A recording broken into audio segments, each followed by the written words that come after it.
100 movies I love number 22 scary movie 3. तर मित्रांनो, एक कॅसेट बघाल तर तुम्ही 7 दिवसात माराल.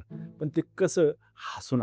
हा आहे स्केरी मूव्हीज 3. याचा रिव्ह्यू ऐकल्यावर तुम्ही हसतच राहाल. याची स्टोरी अशी आहे की एक कर्स कॅसेट जर तुम्ही बघाल तर तुम्ही मराल. शेतात एलियन्स क्रॉप सर्कल बनवत आहेत, म्हणजे ड्रॉइंग बनवत आहेत आणि मध्येच रॅप बॅटल. हॉररमध्ये रॅप बॅटल असलंच पाहिजेत. आणि शेवटी सामरा, ती भयानक मुलगी जी टीव्ही मधून बाहेर येते आणि नंतर मार खाते. इतक्या दिवस विहिरीत राहिली, नंतर बाहेर आली आणि नंतर डायरेक्ट मार खाल्ला. हा चित्रपट का पाहावा? मंडळी, या सिनेमात काय नाही हे सांगणे कठीण आहे, पण काय आहे ते सांगतो. ॲना पॅरिस कॉमेडीची राणी, तिचा चेहरा बघूनच हसू येतं. चार्ली शीन हा भाऊ स्वतःलाच रोस्ट करतोय, याला म्हणतात सेल्फ कॉन्फिडन्स. लेस्ली निल्सन हे प्रेसिडेंट बनले, देशावर संकट असताना ते स्टोरी वाजत बसले आहे. रॅप बॅटल हे पाहून तुम्हालाही वाटेल की तुम्हीही रॅप बॅटल करू शकता, पण करू नका. हा चित्रपट म्हणजे वडापाव आहे. साधा दिसतो, पण एकदा सुरुवात केली की थांबवता येत नाही. आणि हो, हा मूवी एकट्याने पाहत असाल तर तुमचं हसणं ऐकून शेजारचे उडतील. हे रील आवडले असेल तर लाईक करा, नाहीतर सामरा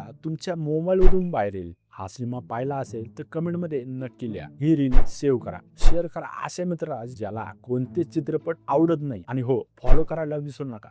तोपर्यंत बघा, हसा, जगा आणि हो, कॅसेट कधी उचलू नका. तोपर्यंत धन्यवाद.